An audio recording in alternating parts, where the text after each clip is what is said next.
Well, can't hear you. Here I am. Good Okay, morning. good. So yeah, it's been a great experience for me too, working with Kim. Even this morning, we were role playing objectives, how to respond to objectives during a listing presentation. So it's been very helpful. Um, we have our scripts, but we're also learning to sort of ad lib a little bit as long as we're hitting on the points in the script so that it doesn't sound so maybe robotic or however you want to describe it.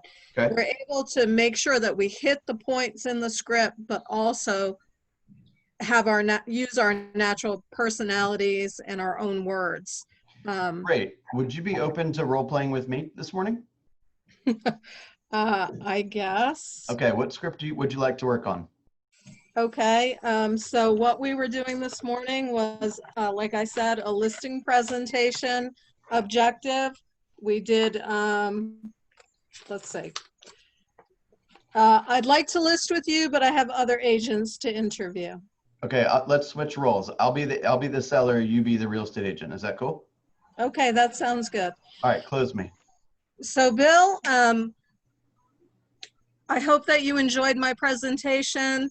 Let's go ahead and sign the listing agreement now so we can get your house listed. We can get started. Yeah, Donna, you've pretty much mastered the digital presentation. I loved how you've become an ace, sharing screens, and you seem like you know the market really well. I appreciate that. I just have a couple of other agents that I was hoping to meet with. I've got one meeting tomorrow and one meeting next Monday, and I was hoping to meet with those people before I made a decision. Would that be okay? Sure. Yeah, excellent, Bill. I can understand that. So other than having other agents to interview, is there any other reason that you wouldn't list with me today? No. Okay. That's the only concern I have. Okay, great, Bill. Well, at this point in the presentation, when a seller says that they would list with me and still go through with additional appointments, it's usually because they feel obligated to have the other agents over. Is that the case here? Yeah, one of them has been calling me for over a year, and I kind of want to be supportive of them. Yeah, that's pretty much the reason. Okay, I understand. Well, let me save you some time as well as starting the process tomorrow to find you a buyer. After all, while you're waiting to be polite, there may be a buyer out there that has to buy tomorrow. We want them to know about your house, right? Oh yeah, of course. Okay, so let me do this, and I don't mind. I've done it for many of my sellers. I'll call the other agents, and this is what I'll say. I'll say, they liked you and Bill liked you and he was looking forward to meeting with you, and I convinced him to list with me. And if you have a buyer, we would love for you to bring them by. And of course, if they buy the house, then I'll naturally pay you part of my commission. This way, Bill, I can save them the time of preparing, taking time away from their family, etc. And I'll make the call from here if you prefer. I can do that right now. I gotta just tell you, I feel like a proud grandpa. I mean, you are just blowing me away right now. That's awesome. Really? Yeah. Okay, thank you.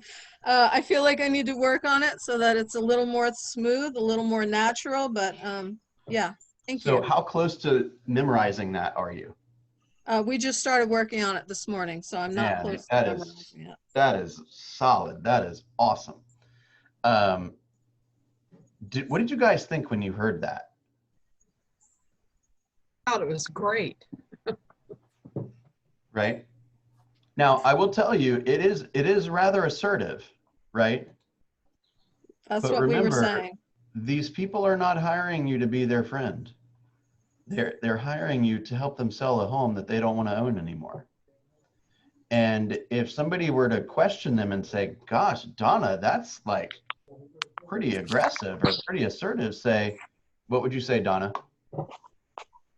Well, wouldn't you want me to be assertive when I'm representing you and selling this house? Exactly. Exactly. You also, I don't know how many times you've read that script prior to this moment, but you have nailed the embedded commands and the pauses and list with me and sell this home, downswings. I mean, your tone is awesome. Man, Thank you. man. I'm Great, working on it. great We, job. Kim did great too. I mean, and we're going to work on it again tomorrow morning. We want to stick with these, so we'll work on them again. Okay. So guys, so which script are you following, by the way? Is that's from Bold, right? Yeah, these are the scripts from the Bold presentation yesterday. So, yeah. Okay, that's in the Language and admittedly I marketing. am one session behind in Yeah, Bold. It's it's okay. 3. I'm utilizing the what do you call it? The videos after the fact. So I can stay super productive during the day. Gosh, man, Donna, you're crushing it. All right, let's do one There. more. Let's show you off a little bit more. Is that cool? Yeah, that was Okay. really good. Okay, what else are you good at? Okay, well, Y'all, so the other one y'all feel was, like, gosh, there's like confidence just coming right out of her. so the other one, the second one is commission. The other agent stated they would sell it for less commission. Okay, all right, close me. Okay, Bill, I hope that you enjoyed my presentation, and let's get started with selling your home. So I have the listing agreement here, and it's all ready for you to sign. Let's get this started. Well, like I said, Donna, that was a great presentation. I really like you. I think you can get the home sold. I had a conversation with another agent. I keep seeing these signs on the highway about, agencies selling it for less. Would you be willing to sell it for just a little less commission? Well, Bill, let me ask you this, Bill. Other than the other agent, don't forget to isolate. What do you mean? You isolated the objection the first time around. Isolating the objection is, other than the fact that you want to meet with other agents, is there anything that would prevent you from listing with me today? That's what I was just about to say. Okay, go ahead. Sorry. So, Bill, other than the other agents saying that he would offer a discount, is there any other reason you wouldn't list with me today? No, that's the only issue I have right now. Okay, great. So, Bill, what I hear you saying is you desire to net the most money possible, right? That's correct. Okay, so every seller that decides to choose me desires the same thing. Many people think that they will get the same price regardless of who is conducting the negotiations, which we already know isn't true. Otherwise, top companies wouldn't pay hundreds of thousands of dollars to hire the best negotiators. The other agent has already shown you their negotiation skills by giving up their own money. What will happen, Bill, when you ask them to take care of your money? Won't they give it away faster than they gave their own money away? I think you prefer a bulldog like me that will watch your money and negotiate on your behalf, right? So yeah, let's do the right thing and sign the contract so we can get you what you desire. How does that sound, Bill? Yeah, you sound like a bulldog. Give me a pen. Okay. All right. That's all I got. Man, you're blowing me away, Donna. This is fantastic. Do you guys agree? Do you see the importance of scripts? Because if I asked, I don't want to put anyone on the spot, but if I asked you the commission objection question, and you didn't have any familiarity with, kind of a few different kind of good responses, right? Trained and practiced responses, you'd stumble all over yourself, right? Yes. If you had never been asked the question, or you had never been told, like, let's say our first role play, I'm thinking about interviewing some other agents. If you weren't competent in knowing how to react to that, then one of two, you're going to end up with one of two responses, one of which is going to be just basically to lay down and say, okay, well, call me in 4 days when you're done with those meetings, right? And the most assertive of the 3 agents is going to get the listing, and it may or may not be you. It most likely will not be you, right? That's one option. You just lay down and give them what they want, right? That goes back to yesterday when we talked about negotiation. That's not particularly strong, right? So the first thing we do is we isolate the objection. Other than the fact that you have a desire to interview other agents, is there anything else that's stopping you from listing with me tonight? Right, that's one thing. And the other way that you could react to that type of question is probably to, like, in some type of defensive way, right? Like, oh, well, I'm better. Why would you want to meet with Berkshire Hathaway? Like that, why would you want to do that? And that just comes off unprofessional, right? So would we agree that we always have scripts, okay? You're always going to tend to respond to the same thing in a similar way. So we basically have 2 choices. We can either wing it and say whatever we feel like saying at that time, or we can use a response that is proven to work successfully time and time and time and time again, that is rooted in psychology and language skills. Does it make sense? When I said, does that make sense? Does anyone know what I just did? Use the tie down. I did. Heather, what's a tie down? You were in bold yesterday. Did you say my name? I did. Do you know what a tie down is? It broke up for a second, so I wasn't sure. Basically, giving them a question that the answer should be yes to help them kind of move along. Like, couldn't it, couldn't we, wouldn't you, wouldn't it, don't you agree, shouldn't we, shouldn't it, didn't you, weren't they, can you not? Oh, you either have a damn good memory or you've got your notes in front of you, which is, both of those are impressive. Man, you guys are making me so proud today. This is awesome. I have a screenshot from the first bold of all the time downs, and I have it on my board, on my desk, and I look at it every day.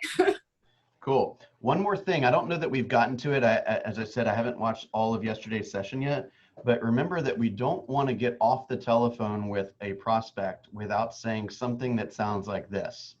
The next step is boom, boom, boom, right? Keep them updated with what happens next. When they know what's happening next, they don't fear as much, and they trust that you're taking control of things, okay? So every time that you're on the telephone with somebody that's a true prospect, you're gonna let them know what's gonna happen next. Okay, so next I'm gonna send you an email that'll have some more information about the lender that I would like you to meet with. And the next thing I'll do is I'll call you on Friday to see how that conversation went. Does that sound fair? Which is another tie down. Make sense? That's another tie down. Okay, cool. Who else wants to do some role play?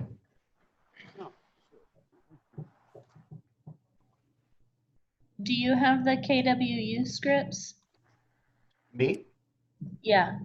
Yeah, I mean, I believe they're right in the Google Drive. I've got a bunch of stuff in there. What are you looking at something in particular? So I've got a buyer coming on soon in the next month. Okay. And so I want to practice getting the agreement signed. Okay. In the KWU packet. Okay. Well, why don't you be the agent and I'll be the buyer, and I'll be friendly with you. Okay, so it pretty much just starts off as me explaining what the contract is like. The agency agreement, right? Yeah. Okay. Okay, so I'm just gonna start off, and then there's no like response thing. It's just the script on like what I would say. But anyways.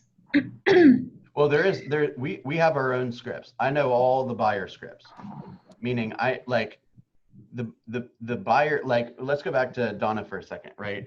The objection, by the way, first of all, let's give Donna a round of applause for her for number one, for being put on the spot, and number two, for being just killing it this morning. Great job, man.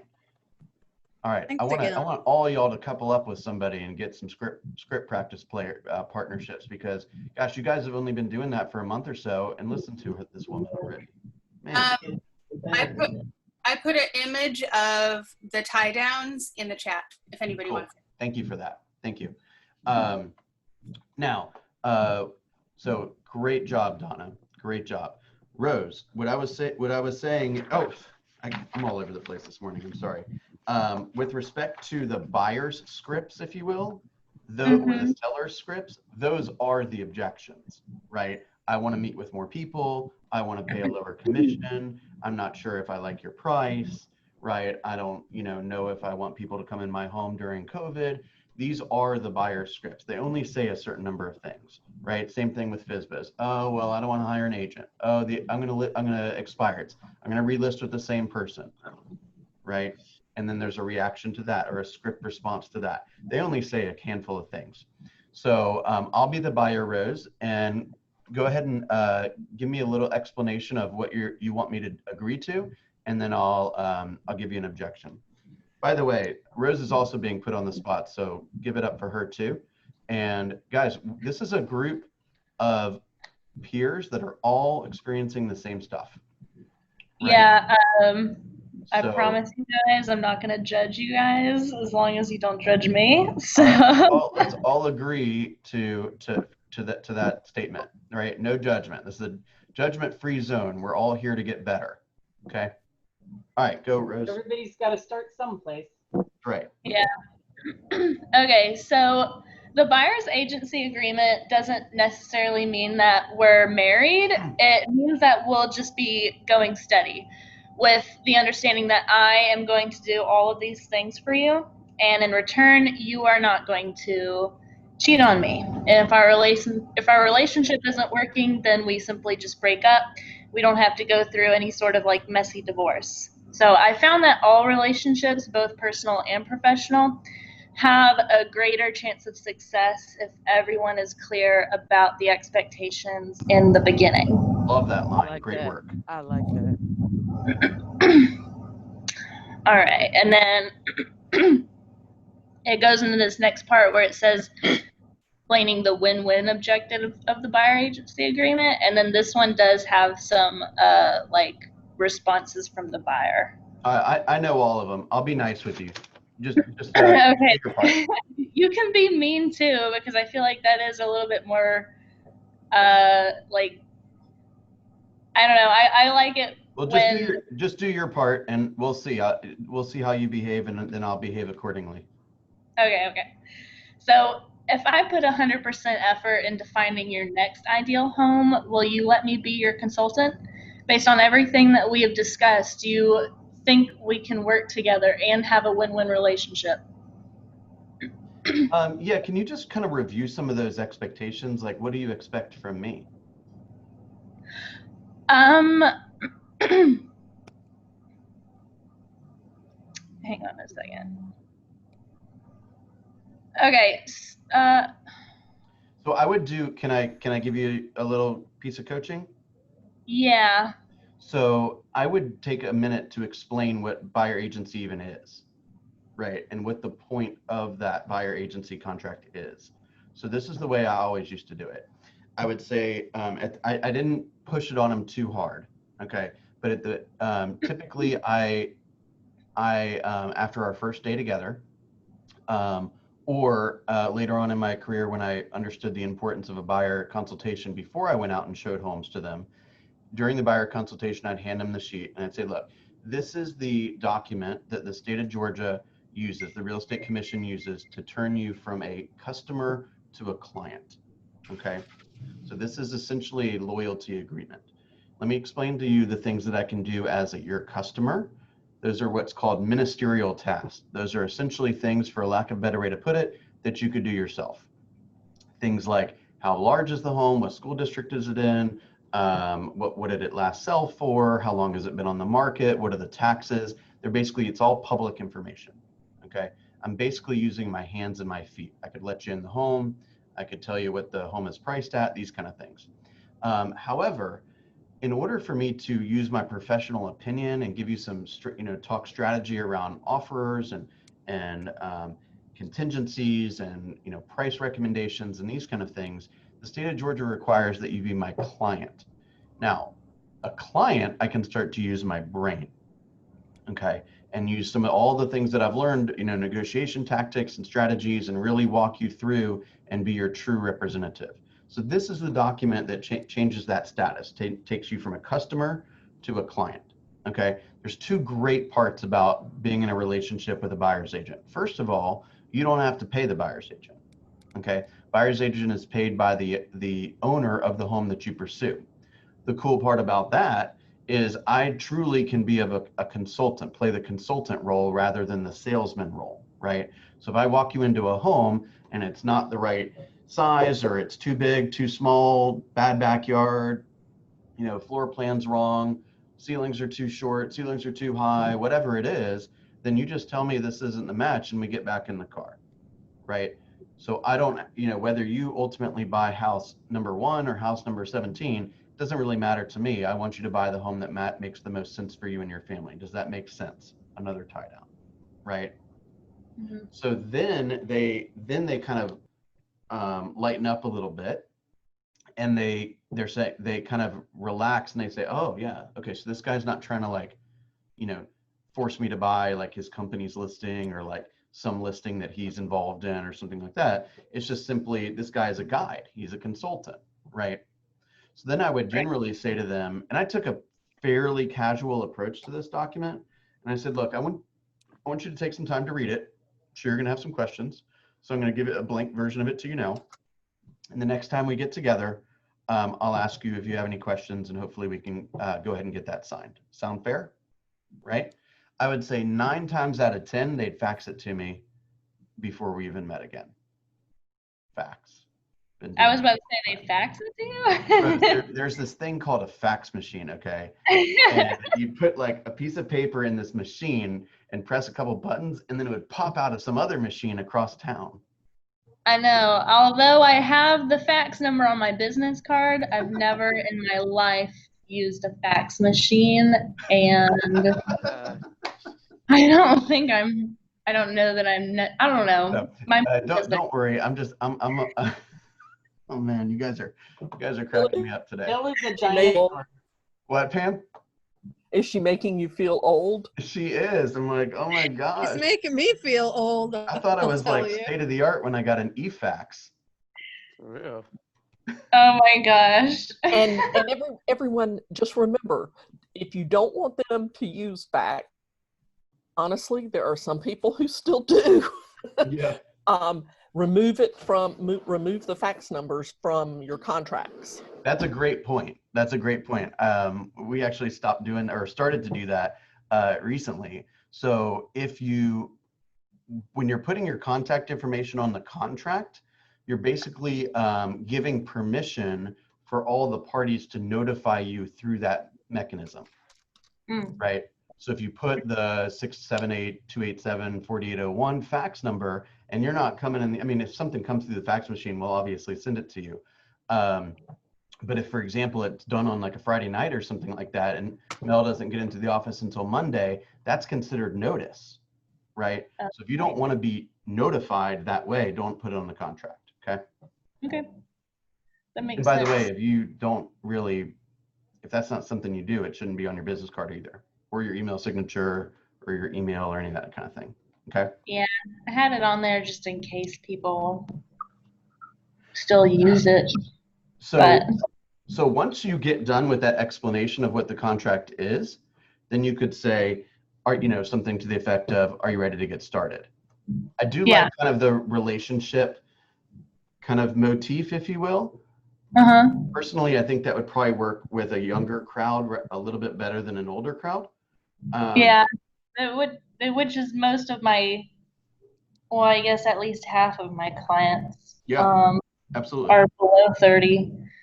Yeah, I think that would be more appealing to them. I think the older somebody gets, maybe the more like strange that would sound. That's part of feeling out your your interview or your prospect. Cool. Okay. Yeah. Do you want to go through any of those objections? Do you want me to give you an objection? This script really doesn't prepare me for any objections because every response that's written from the buyer is like, yes, definitely, of course. Okay, so we want to study some of the buyer objections. That's in the KWU script books as well. A big buyer objection we can kind of review together as a group is, well, I don't want to like only work with one agent. Like if I'm chatting with a few people and whoever brings me the home that I'm ultimately going to buy, I'll just use them. Right? Okay. Yeah. So that's a possible one you could face. I would generally deal with that. Well, does anyone want to take that one on? Pam, you want to take that one on? I'll do it. Alicia. Go ahead, Pam. No, go ahead. My retort was a little snarky. Yeah, mine would be too. That's why I was seeing if anyone else wanted to. Mine was, bye, Felicia. What? Bye, Felicia. I can appreciate that, but let me explain to you how I work. I work really, really hard for my clients. And when you're my client, you have my full attention. I pay an assistant, and what that assistant does first thing in the morning is she gets up and she starts looking for houses for you. In order for me to pay that assistant, I have to have clients. And one of the things that happens a lot is if you're using 4 different clients, you have 4 different realtors paying people or themselves with their time to do the same work. And it's not fair to them, it's not fair to me. And so here's how, I work with my clients is I give you 100% of my dedication and I ask you to do the same thing.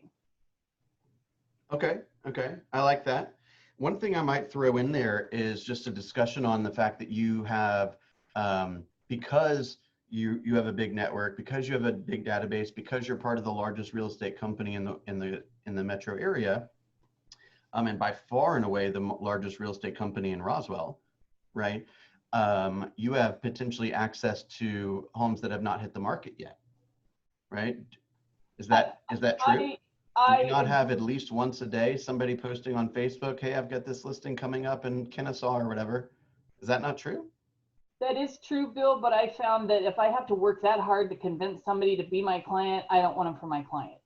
Well, No, if I lay out my value proposition and who I am and what I can do for them and ask for their loyalty based on my loyalty, then, and I have told people who just insist on it, working, having the ability to work with other clients, that I'm sorry that this probably is not a relationship that's going to work for both of us. And, I want people to know and respect me. And so, I've just told them, no, I'm not going to work with them.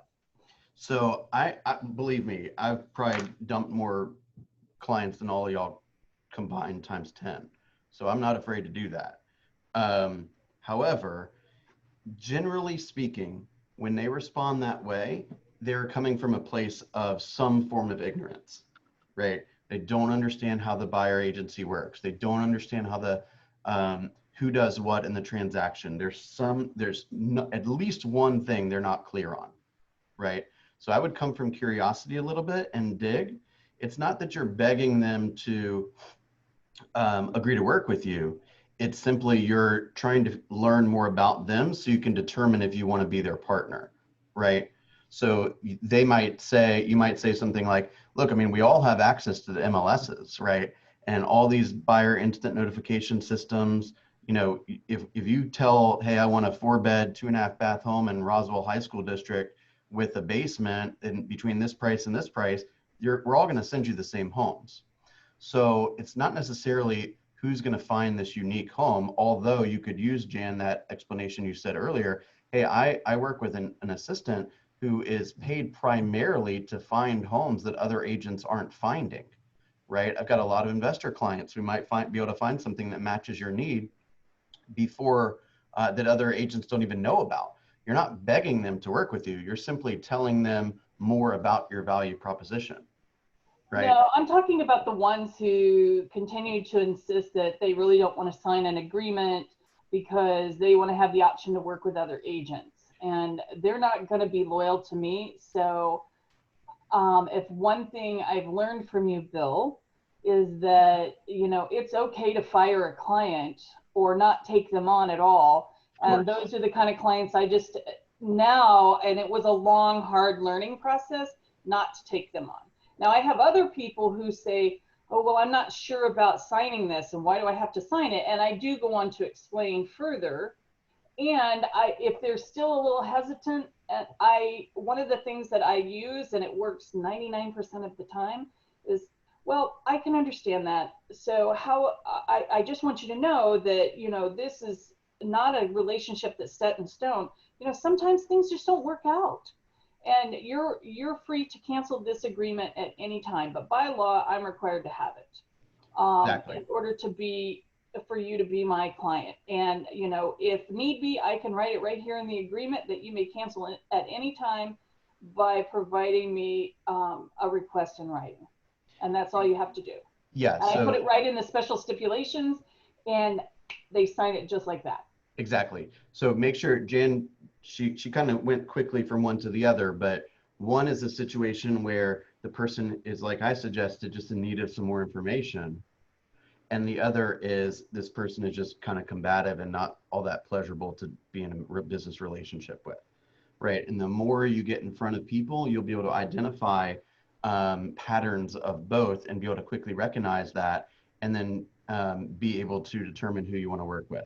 I can't tell you how liberating it is to just agree not to work with somebody. Okay. It really is. There's this idea that that everyone is an opportunity, and that's just flat out not true. Okay.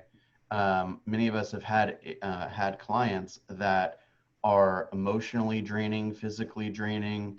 They're just draining in every way. And the energy that you leave that encounter with, you take to the rest of your world, right? Your other clients, your family. It's just not worth it. The time that you free up from not giving that person your time is time that you can use to go find somebody that's going to respect what you do more.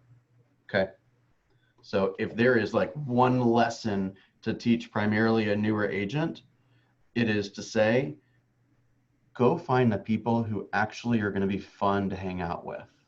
Okay. Does that confidence come at what point does that come? Like, because that sounds so great, but well, Bill will tell you that I had a really tough time. And, you know, I always tell Bill, give it to me as a gentle 10, because he's very strong in his opinions. And one of the things he's told me on multiple occasions is, Jan, it's okay to fire him. It's okay to fire that client. You know, get through the transaction, get paid, but fire the client. I had a client that I had multiple listings with. I had 4 listings, and, you know, he pulled a fast one the day of closing, an hour before closing, and he refused to close because he didn't pay his taxes. Well, I'd had this property under contract for 2 years, and Bill's like, Jan, just get paid and fire him. Yeah. And you know what? I did, and it was so liberating. But you have to give yourself permission. And, right. You know, it's not, I wouldn't, and Jan, I mean, yesterday I will admit I spoke to Jan not being a gentle 10, and then we had a redo, and I believe I was much closer to a gentle 10. You were, right? You were very, very nice, Bill. Now, Ebony, I wouldn't even know if I would use the word confidence. I would use the word just awareness, right? It's not a confidence that you should have to let somebody to agree not to work with somebody. It's simply an awareness that this is not going to end well. This is not going to be a pleasurable experience. And therefore, I'm not going to invest my time and energy into this person. I'm going to use this now newfound time finding somebody who is going to respect me, right? It's just a boundary that you establish, right? Well, I'm not going to work with a bigot, right? If you're like, hey, find me a home where there's no Black people around, I'm like, we're done. And the sooner you give yourself permission, the easier your life will be. You know, I want to please everybody. I want to bend over backwards and help everybody as much as I possibly can. But sometimes people, you can't help them and still be on the same page with yourself. Oh, you know, so and true. it's, you just have to give yourself permission to say it's okay not to work with that person because there's 5 other people that want to work with me. And Exactly. we create boundaries in all areas of our lives. So why shouldn't we in our business aspect as well?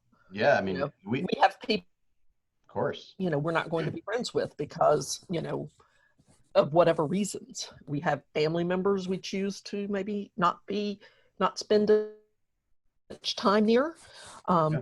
You know, so you just need to realize that, you know, you're not so desperate for money that you're willing to be miserable doing it. Right, because gosh, I mean, there's a lot of highs and lows in this business, right? There's a lot of stressful moments, and like it's just a lot more fun to go through a stressful moment with somebody who's you're like a real partner, rather than somebody that's gonna, you know, micromanage every step that you do and question your intelligence and question your effort and, you know, not be respectful. Guys, there's just about every problem that you face in real estate can be overcome by having more opportunities, meaning more leads, right? If I've got one client and the guy's a bigot and he's always late to things and he doesn't listen to a thing I say, then I'm naturally going to say, well, he's my only client, I need to service him, right?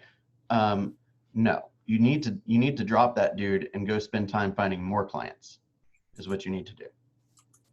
It's not a confidence thing that would cause you to take that action. It's just an awareness of a boundary that you have established that you're going to be firm on. And right. I think if I can, I think sometimes it's easy to lack confidence if you feel like you're being aggressive because you don't want to hurt people's feelings or offend them. But I think there's a big difference, and it's a fine line to some people, between being aggressive and being assertive. Yes. That I like Yeah. that. I Yeah, I agree. think everything was perfectly said. Thank you Yeah. all. I just think that, Go ahead, Ebony. I'm sorry. Go ahead. you know, sometimes it's just like, okay, like I don't want to work with this client, but it's only for a short moment in time. I can grin and bear it, even if it's mentally and, you know, exhausting for a month and a half, 2 months, 3 months. It's just like, okay, just push through. And that's more of the mind frame that I was having, just like, it's not going to be for forever. So get it done. Well, that's the beauty of this business is you get to establish your own boundaries. And if you are in a certain situation and you're thinking a certain way and that's the decision that you've made, then more power to you. I'm only suggesting that I don't want you to feel that you, quote, have to do that. Okay. Can I say something real quick? Please. So I was gonna say, like, in the beginning, it almost feels like you have to take on anybody that just comes your way and says yes. And as far as them, for it only being a short time, it kind of depends on that client, because it could be an impossible transaction. Like my very first client, I absolutely hated his guts, but I just really wanted to get that first closing out of the way. Like every other agent was having their first closing within like a month of being licensed, and I was like 4 months in and hadn't had anything. So I finally got a BBA and I was determined, and every time he called me, every time I had a showing with him, I absolutely dreaded it. Every time I left, I would just sit in my car steaming because I hated this guy so much. And for that client, we actually ended up terminating the BBA, but for that one, if I had stuck with it, I feel like it would have been impossible to just work with him for only a few months, because we would be under contract, and then the day before the last day of due diligence, he would get cold feet and back out for like the most random thing. So for some clients, it isn't just a short while, and that's kind of when you have to. And that month is so painful. It's like 6 Yeah. painful months, you know, and you could work and with some really, really nice people, like my buyers that I went out and they're like, Jan, can we please go see this again tonight? And I'm like, sure. Because they went driving around, they found the house for themselves. And I'm like, sure. Because they're such a joy to work with versus some of these other clients that I've just told no. You know, they don't respect me. They don't appreciate me. So, you know, roses. And we don't want to have that feeling. Like, it just feels so much No. better. I mean, Pam, we've worked together for a really long time. You know, like, there's some buyers that are like, hey, can you meet me at 6 o'clock at night so I can go measure that room one more time? And the first thing I'm thinking is, seriously? Right? But if they're friendly, then I'm much more likely to do it. Does that make sense? Yeah. My second buyer was amazing. And like I just remember being so broken up from the first BDA that I had, and then like being under contract, and it was going to be my first deal, and I was just so willing to go through the headache just for having the status of like making my first sale. But I just realized later that it just wasn't worth it. And then my second buyer came along and everything was so smooth, and I thought, wow, is this really, like, this is a huge difference. Yeah. I think, Rose, I appreciate you sharing all that today. That's awesome. I think the biggest takeaway is we are business owners, and we get an opportunity to decide how we're going to spend our time and who we're going to give the privilege of our efforts. And I'm not here to judge you on who you decide to work with. I'm just here to tell you that not every person deserves you. Okay. And the better you get at what you do, and the better your systems are, and the better your skill set is, that boundary should get even tighter and tighter and tighter. Right? When I first started, I would have driven anywhere you wanted me to look in the state of Georgia. Now I'm like, Kennesaw, I don't know. You see what I'm saying? I'll refer it to Pam. Well, now I'm like, hey, they want to buy a home like 4 doors down. Can you handle that for me, please? And I will say, sometimes there was one I had who I still have PTSD from that deal. And I'm not sure I ever told Bill how bad it was, but she was a very nice, except she had a brain injury. And she told me up front, you know, when we started, she's like, Pam, I want, and because she'd always been nice. And she told me, she said, I want you to know, I have a brain injury from an automobile accident. And I, you know, in situations, it really comes out.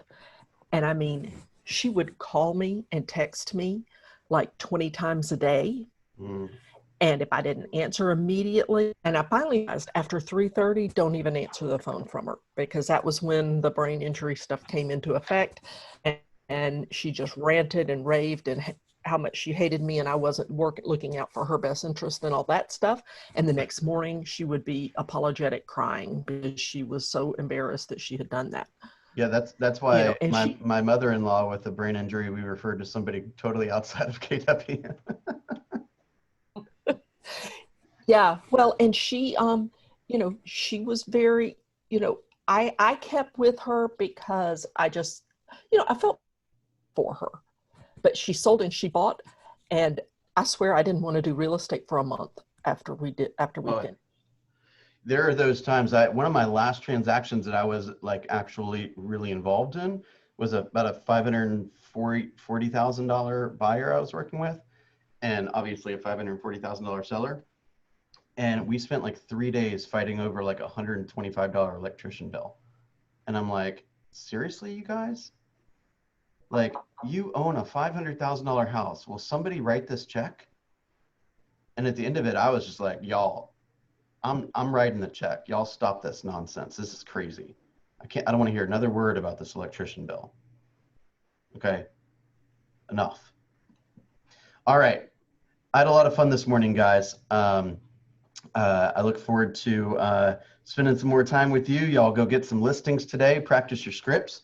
And by the way, tomorrow at 11 o'clock, we're going to do something we haven't done before, which is kind of just like an open office hours, if you will. I'll have the Zoom room open. You pop in, you got a question, you got some feedback, you want to share some ideas, you have some thoughts on how to make the program a better fit for you or others.